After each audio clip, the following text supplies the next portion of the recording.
Hi, good morning students. ഇനി നമ്മൾ discuss ചെയ്യാൻ പോകുന്ന ടോപ്പിക്ക് ഇൻസ്ട്രക്ഷൻ സൈക്കിളാണ്. എന്താണ് ഇൻസ്ട്രക്ഷൻ സൈക്കിൾ? ഇൻസ്ട്രക്ഷൻ സൈക്കിളിൻ്റെ രണ്ട് ഭാഗങ്ങൾ, ഇതൊക്കെയാണ് നമ്മളിവിടെ ഡിസ്കസ് ചെയ്യാൻ പോകുന്നത്. എന്താണ് ഇൻസ്ട്രക്ഷൻ സൈക്കിൾ?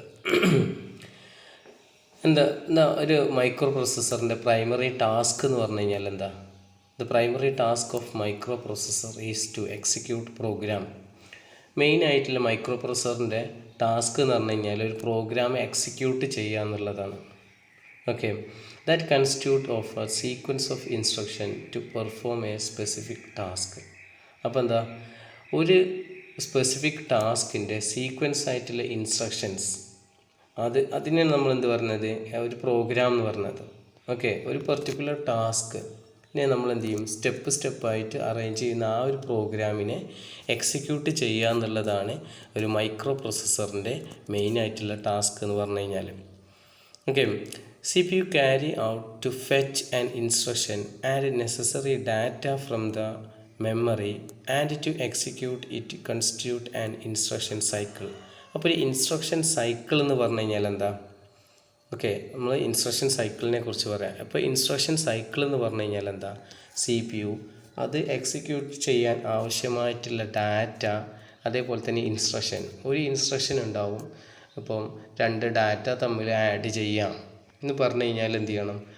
രണ്ട് ഡാറ്റ തമ്മിൽ ആഡ് ചെയ്യുക എന്നുള്ളൊരു ഇൻസ്ട്രക്ഷനാണ്. അത് ഇൻസ്ട്രക്ഷൻ ഫെച്ച് ചെയ്യണം.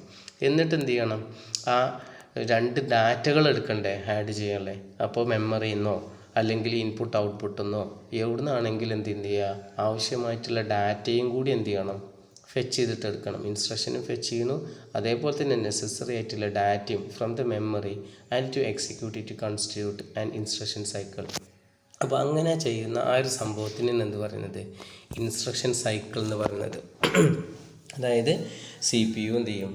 ഫെച്ച് ചെയ്യും, ഇൻസ്ട്രക്ഷൻസ് ഫെച്ച് ചെയ്യും. ഇൻസ്ട്രക്ഷൻ എന്ന് പറഞ്ഞു കഴിഞ്ഞപ്പോൾ നമ്മൾ പറഞ്ഞു അഡീഷൻ, സബ്സ്ട്രാക്ഷൻ എന്നൊക്കെ പറഞ്ഞാൽ ഒരു അഡീഷനാണെന്ന് വിചാരിച്ചു, രണ്ട് നമ്പർ ആഡ് ചെയ്യാമെന്നില്ല ഇൻസ്ട്രക്ഷൻ. അപ്പോൾ എന്ത് ചെയ്യണം? ആഡ് ചെയ്യണമെന്നില്ല ഇൻസ്ട്രക്ഷനായി. And necessary data from the memory. Necessary data എന്ന് പറഞ്ഞു കഴിഞ്ഞാൽ എന്താ? അഡീഷൻ നടത്തുകയാണെങ്കിൽ രണ്ട് ഡാറ്റാസ് വേണം അല്ലേ? A, B. അപ്പോൾ എയിലും ബിയിലുള്ള ഡാറ്റ എന്ത് ചെയ്യണം? എടുക്കണം. അപ്പോൾ ആ ഡാറ്റയും കൂടിയും ആക്സസ് ചെയ്തിട്ട് എക്സിക്യൂട്ട് ചെയ്യുക എന്നുള്ളതാണ്. അത് മൊത്തം ആ ഒരു സംഭവത്തിന് എന്ത് പറഞ്ഞത്? ഇൻസ്ട്രക്ഷൻ സൈക്കിൾ എന്ന് പറഞ്ഞത്. ഓക്കെ, ഇനി ഇൻസ്ട്രക്ഷൻ സൈക്കിളിനെ മെയിനായിട്ട് നമുക്ക് എന്ത് ചെയ്യാൻ പറ്റും? രണ്ടായിട്ട് നമുക്ക് കാറ്റഗറൈസ് ചെയ്യാൻ പറ്റും. ഒന്ന് ഫെച്ച് സൈക്കിളും, അതേപോലെ തന്നെ രണ്ടാമത്തത് എക്സിക്യൂട്ട് സൈക്കിളും. അപ്പോൾ നമുക്ക് ഈ ഡയഗ്രം നോക്കിക്കഴിഞ്ഞാൽ നമുക്കറിയാൻ കഴിയും, ഇതിലെ ഈ മൊത്തം ഈ ഒരു സംഭവത്തിന് നമ്മൾ എന്താ പറയുക, ഇൻസ്ട്രക്ഷൻ സൈക്കിളാണ് ഇത് പറഞ്ഞിരിക്കുന്നത്. അതിൽ ഫെച്ച് സൈക്കിളും ഉണ്ട്, അതേപോലെ തന്നെ എക്സിക്യൂട്ട് സൈക്കിളും ഉണ്ട്. ഫെച്ച് സൈക്കിൾ എന്ന് പറഞ്ഞു കഴിഞ്ഞാൽ എന്താ? CPU fetch the of code from the memory, operation code. അതായത് ഓപ്പറേഷൻ കോഡ് കമ്പ്യൂട്ടറിൻ്റെ മെമ്മറിയിൽ നിന്ന് ഫെച്ച് ചെയ്യുന്ന പ്രോസസ്സിന് എന്ന് പറയുന്നത് ഓപ്പ് കോഡ് എന്ന് പറയുന്നത്. പിന്നെ എക്സിക്യൂട്ട് സൈക്കിൾ എന്താ ചെയ്യുന്നത്? ആ ഇൻസ്ട്രക്ഷനെ execute cycle is use to decode and execute the instructions. അപ്പോൾ നമുക്ക് എന്ത് ചെയ്യാം? ഇൻസ്ട്രക്ഷൻസിനെ പിന്നെ എന്ത് ചെയ്യുക? ഡീകോഡ് ചെയ്തിട്ട് എക്സിക്യൂട്ട് ചെയ്യുക എന്നുള്ളതാണ് എക്സിക്യൂട്ട് സൈക്കിളിൻ്റെ ഇത്. അതായത് ഫെച്ച് സൈക്കിൾ എന്ന് പറഞ്ഞാൽ fetch the operation code from the മെമ്മറിയിൽ നിന്ന് എന്ത് ചെയ്യുക? ഓപ്പറേഷൻ കോഡ് ഫെച്ച് ചെയ്യുക എന്നുള്ളതാണ് ഫെച്ച് സൈക്കിളിൻ്റെ ദൗത്യം. അതേപോലെ തന്നെ എക്സിക്യൂട്ട് സൈക്കിൾ എന്ന് പറഞ്ഞു കഴിഞ്ഞാൽ കിട്ടിയ ഇൻസ്ട്രക്ഷൻസിന് എന്ത് ചെയ്യും? അതിനെ ഡീകോഡ് ചെയ്തിട്ട് എന്ത് ചെയ്യുക? എക്സിക്യൂട്ട് ചെയ്യുക എന്നുള്ളതാണ് എന്ത് ചെയ്യുന്നത്? എക്സിക്യൂട്ട് സൈക്കിളിൻ്റെ ദൗത്യം എന്ന് പറയുന്നത്. ഓക്കെ, അപ്പോൾ അതിൻ്റെ ഡയഗ്രം താഴെ കൊടുത്തിരിക്കുന്നത്. അപ്പോൾ ഫെച്ച് സൈക്കിൾ നോക്കിയേ, T1, T2, T3, T4 അങ്ങനെ 4 ടൈം സ്റ്റേറ്റ് അവിടെ വരുന്നുണ്ട്.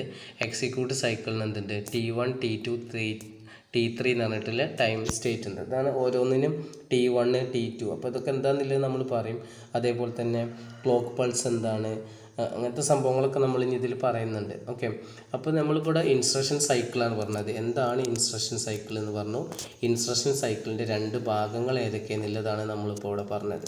ഓക്കെ, അപ്പോൾ ഇൻസ്ട്രക്ഷൻ സൈക്കിളിൻ്റെ രണ്ട് ഭാഗങ്ങൾ പറഞ്ഞു കഴിഞ്ഞാൽ ഫെച്ച് സൈക്കിളും എക്സിക്യൂട്ട് സൈക്കിളും. ഫെച്ച് സൈക്കിൾ എന്ന് പറഞ്ഞു കഴിഞ്ഞാൽ ഓപ്പ് കോഡ് മെമ്മറിയിൽ നിന്ന് എന്ത് ചെയ്യുക? ഫെച്ച് ചെയ്തിട്ട് എടുക്കുക. എക്സിക്യൂട്ട് സൈക്കിൾ എന്ന് പറഞ്ഞു കഴിഞ്ഞാൽ ഈ എന്ത് ചെയ്യുക? ഇൻസ്ട്രക്ഷൻസിന് എന്ത് ചെയ്യുക? ഡീകോഡ് ചെയ്തിട്ട് അത് എക്സിക്യൂട്ട് ചെയ്യുക എന്നുള്ളതാണ് എക്സിക്യൂട്ട് സൈക്കിളിൻ്റെ ദൗത്യം എന്ന് പറയുന്നത്.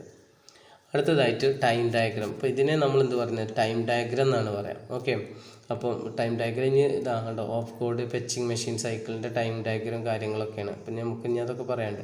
അപ്പോൾ എന്താണ് time diagram? The time diagram is A graphical representation of A process in steps with respect of time. Time diagram എന്ന് പറഞ്ഞു കഴിഞ്ഞാൽ എന്താ, ഒരു ഗ്രാഫിക്കൽ റെപ്രസെൻറ്റേഷനാണ് ഓഫ് എ പ്രോസസ്സ്. ഒരു ഗ്രാഫിക്കൽ റെപ്രസെൻറ്റേഷനാണ് ഒരു പ്രോസസ്സിൻ്റെ ഗ്രാഫിക്കൽ റെപ്രസെൻറ്റേഷനാണ് ടൈം ഡയഗ്രാം എന്ന് പറയുന്നത്. In steps with respect of time. ഒരു പെർട്ടിക്കുലർ ടൈമിൽ നടക്കുന്ന പ്രോസസ്സിനെ ഗ്രാഫിക്കലായിട്ട് റെപ്രസെൻറ്റ് ചെയ്യുന്നതിനെയാണ് നമ്മൾ ഇത് പറയുന്നത് ടൈം ഡയഗ്രാം എന്ന് പറയുന്നത്. It represent the step by step work of each instruction and execute it. ഇതെന്ന് പറഞ്ഞു കഴിഞ്ഞാൽ സ്റ്റെപ്പ് ബൈ സ്റ്റെപ്പ് ആയിട്ടുള്ള വർക്കാണ് ഓഫ് ഈച്ച് ഇൻസ്ട്രക്ഷൻ. ഓരോ ഇൻസ്ട്രക്ഷൻസിൻ്റെ സ്റ്റെപ്പ് ബൈ സ്റ്റെപ്പ് ആയിട്ടുള്ള എക്സിക്യൂഷനും അങ്ങനെയൊക്കെ ആയിട്ടുള്ള ഓരോ സ്റ്റെപ്പ് ബൈ സ്റ്റെപ്പ് ആയിട്ടുള്ള പ്രോസസ്സാണ് എന്ത് പറയുന്നത്, time diagram. The execution time of instruction is represent the execution time of instruction is represent T state. അപ്പോൾ ടി സ്റ്റേറ്റിന്, അതായത് ഒരു എക്സിക്യൂഷൻ ടൈം, ഒരു ഇൻസ്ട്രക്ഷൻ്റെ എക്സിക്യൂഷൻ ടൈമിനെ റെപ്രസെൻറ്റ് ചെയ്യുന്നതിനെ ടി സ്റ്റേറ്റ് എന്നാണ് പറയാം. ടൈം ഡയഗ്രത്തിൽ ടി സ്റ്റേറ്റ് എന്ന് പറഞ്ഞു കഴിഞ്ഞാൽ എന്താ, ഒരു ഇൻസ്ട്രക്ഷൻ്റെ എക്സിക്യൂഷൻ ടൈമിനെ റെപ്രസെൻറ്റ് ചെയ്യുന്നതാണ് ടി സ്റ്റേറ്റ് എന്ന് പറഞ്ഞാൽ. അപ്പോൾ T1, T2, T3 എന്നൊക്കെ പറഞ്ഞ ടൈം സ്റ്റേറ്റ് 1 എന്നൊക്കെ പറഞ്ഞാൽ ഓരോ വരുന്നുണ്ട്. ഇനി അടുത്തത് എന്താ, മെഷീൻ സൈക്കിൾ എന്താണെന്നില്ല. The time required to access the memory or input or output device is called the machine cycle. എന്താണ് machine cycle? The time required to access the memory or input and device is called machine cycle. അതായത് മെമ്മറിയിൽ നിന്നോ input output devices നിന്നോ data access ചെയ്യാൻ എടുക്കുന്ന ടൈമിനാണ് എന്ത് പറയുന്നത്, machine cycle എന്ന് പറയുന്നത്. ആക്സസ് ചെയ്യാൻ എടുക്കുന്ന റിക്വയർഡ് ചെയ്യുന്ന സമയത്തിന് എന്ത് പറയുന്നത്, മെഷീൻ സൈക്കിൾ എന്ന് പറഞ്ഞാൽ. അതിലെന്തൊക്കെ വരും, ഓഫ് കോഡ് ഫെച്ചിങ് വരും, മെമ്മറി റീഡ് വരും, മെമ്മറി റൈറ്റ് വരും, ഇൻപുട്ട്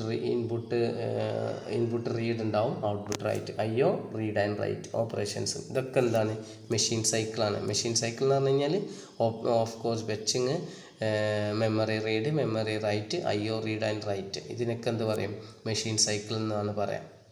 ഓക്കെ, അതായത് മെമ്മറിയിൽ നിന്ന് ഡാറ്റാസ് റീഡ് ചെയ്യാനും ഇതിനൊക്കെ എടുക്കുന്ന ടൈമിനെ ആണ് എന്ന് പറയുന്നത് മെഷീൻ സൈക്കിൾ എന്ന് പറയുന്നത്, ആ പ്രോസസ്സിന്. ഓക്കെ, അടുത്തെന്താണ് ടി സ്റ്റേറ്റ്? എന്താണ് നമ്മൾ പറഞ്ഞു, എന്താ ടി സ്റ്റേറ്റ് എന്താണെന്ന് പറഞ്ഞാൽ, time the execution time of instruction is represent. അതായത്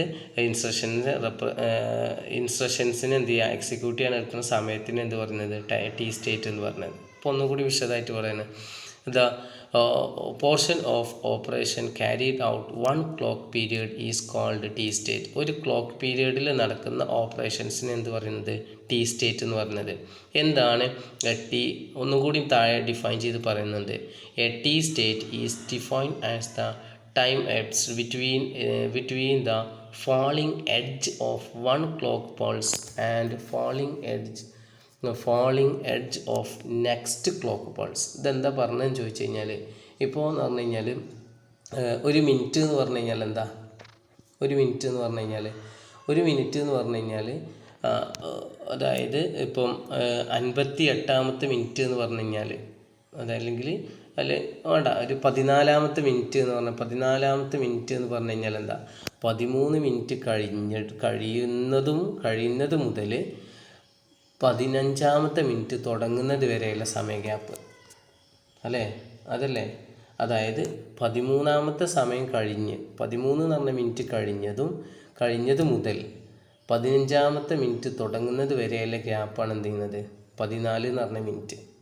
അപ്പോൾ അതാണ് ഈ പറഞ്ഞത്. ഒരു ടൈം എന്ത് ചെയ്യുക, time between the falling edge of 1 clock pulse. ഒരു ക്ലോക്ക് പൾസിൻ്റെ അത് എൻഡിങ് സ്റ്റേജും ആ പൾസ് മുതൽ പിടിച്ച് അടുത്ത നെക്സ്റ്റ് ക്ലോക്ക് പൾസ് എന്ത് ചെയ്യുന്നത്, സ്റ്റാർട്ട് ചെയ്യുന്നതിൻ്റെ, അതായത് തുടക്കം കുറിക്കുന്നതിൻ്റെ തൊട്ട് മുമ്പ് വരെയുള്ള സമയത്തിനാണ് എന്ത് പറയുന്നത്, ഒരു ക്ലോക്ക് പൾസ് എന്ന് പറയുന്നത്. മനസ്സിലായില്ലേ?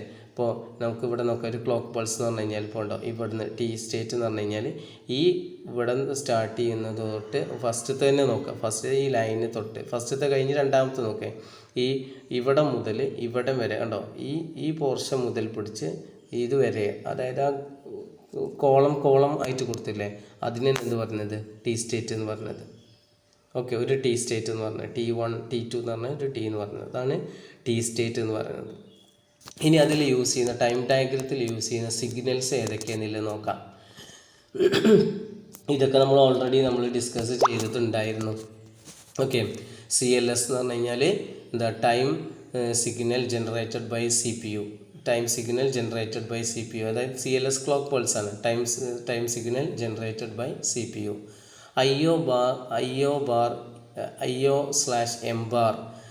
Status signal which distinguish whether the address from the memory or IO. ഇത് മീൻ ചെയ്യുന്നത് എന്താ, അഡ്രസ്സ് മെമ്മറിയിൽ നിന്നാണോ IO എന്നാണോ ഇൻപുട്ട് ഔട്ട്പുട്ട് ഡിവൈസസ് നിന്നാണോ അഡ്രസ്സ് വരുന്നത് എന്നുള്ളതാണ് IO/M bar കൊണ്ട് എന്ത് ചെയ്യുന്നത്, മീൻ ചെയ്യുന്നത്.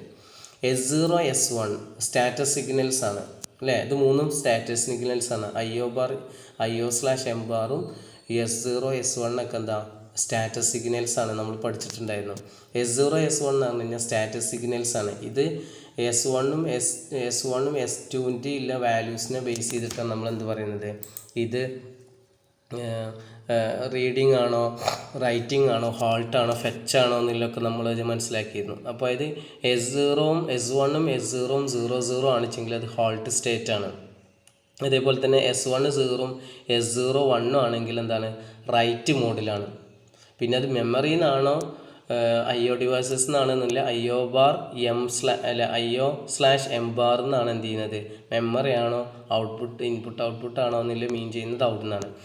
ഇത് എന്ന് പറഞ്ഞു കഴിഞ്ഞാൽ റൈറ്റ് മോഡാണോ, അതിൽ നിന്ന് തന്നെ റീഡാണോ റൈറ്റ്, ഇപ്പോൾ മെമ്മറിയാണ് വിചാരിച്ചോളി, മെമ്മറിയാണ് അവിടെ എന്ത് ചെയ്യുക, IO/M ബാറിന് എന്ത് ചെയ്തു, മെമ്മറിയാണ് എന്നുള്ളത് പോയിൻ്റ് ഔട്ട് ചെയ്തു. ഇനി മെമ്മറിയിൽ നിന്ന് എന്ത് ചെയ്യുക, റീഡാണോ റൈറ്റ് ആണോ എന്നില്ല ഫോക്കസ് ചെയ്യുന്നത് S0 S1 എന്നുള്ള സിഗ്നൽ സ്റ്റാറ്റസ് സിഗ്നലിനെ ബേസ് ചെയ്തിട്ടാണ്. അതിലിപ്പോൾ S1 0ഉം S0 1 ആണെങ്കിൽ എന്ത് മീൻ ചെയ്യണത്, മെമ്മറിയിലോട്ട് റൈറ്റ് ചെയ്യുന്നു എന്നുള്ളതാണ് മനസ്സിലാക്കുന്നത്. ഇനി അതല്ല S1 1ഉം S0 0 ആണെച്ചെങ്കിൽ മെമ്മറിയിൽ നിന്ന് റീഡ് ചെയ്യുന്നു എന്നുള്ളതാണ് മനസ്സിലാക്കുന്നത്. ഇനി അതല്ല രണ്ടും 1 1 ആണ് എന്ത് ചെയ്യുന്നത്, ഫെച്ച് സൈക്കിളാണ്, ഇൻസ്ട്രക്ഷൻസൊക്കെ ഫെച്ച് ചെയ്തുകൊണ്ടിരിക്കുകയാണ് എന്നുള്ളതാണ് എന്ത് ചെയ്യുന്നത്, അത് മനസ്സിലാക്കുന്നത്. ഇൻസ്ട്രക്ഷൻ ഫെച്ചിങ് ആണ് മനസ്സിലാക്കുന്നത്. അപ്പോൾ S0 S1 എന്ന് പറഞ്ഞു കഴിഞ്ഞാൽ സ്റ്റാറ്റസ് സിഗ്നൽസ് ആണ്. പിന്നെ ALE അഡ്രസ് ലാച്ച് എനേബിൾ നമ്മൾ പറഞ്ഞിട്ടുണ്ടായിരുന്നു. എന്താ, indicate that the bit AD0 to AD7 are address bit. അത് അഡ്രസ് ബിറ്റാണോ ഡാറ്റ ബിറ്റാണോ എന്നുള്ളതാണ്. ഹൈ ആണിച്ചെങ്കിൽ എന്താണ്, അഡ്രസ് ബിറ്റാണ്. ലോ ആണിച്ചെങ്കിൽ എന്ത് ചെയ്യുക, ഡാറ്റ ബിറ്റാണ്. ഇതൊക്കെ നമ്മളവിടെ പറഞ്ഞിട്ടുണ്ടായിരുന്നു. A0 മുതൽ AD0 മുതൽ AD7 വരെയുള്ള ഭാഗം രണ്ട് രൂപത്തിലും യൂസ് ചെയ്യാറുണ്ട്. അഡ്രസ് ബിറ്റായിട്ടും ഡാറ്റ ബസ്സായിട്ടും എന്ത് ചെയ്യുന്നത്, അഡ്രസ് ബസ്സായിട്ടും ഡാറ്റ ബസ്സായിട്ടും നമ്മൾ യൂസ് ചെയ്യാറുണ്ട്. അത് പോയിൻ്റ് ഔട്ട് ചെയ്യുന്നത് ഇത് വെച്ചിട്ടാണ്, അഡ്രസ്സ് ഇതിനെ ബേസ് ചെയ്തിട്ടാണ്. ALE അഡ്രസ് ലാച്ച് എനേബിളിനെ ബേസ് ചെയ്തിട്ടാണ് എന്ത് ചെയ്യുന്നത്, അത് ചെയ്യുന്നത്. അതേപോലെ തന്നെ RD ഓർ WR എന്ന് പറഞ്ഞാൽ read and write operations of the signals low select the memory IO device to read or write operations ആണ് എന്ത് ചെയ്യുന്നത്, ഇത് ഫോക്കസ് ചെയ്യുന്നത്. ഇത്രയും സംഭവങ്ങളാണ് ഇൻസ്ട്രക്ഷൻ സൈക്കിളിൽ വരുന്നത്. ഇനി അടുത്തത് നമുക്ക് എന്ത് ചെയ്യാം, അടുത്ത ക്ലാസ്സിൽ നമുക്ക് ഡിസ്കസ് ചെയ്യാം. ഓക്കെ.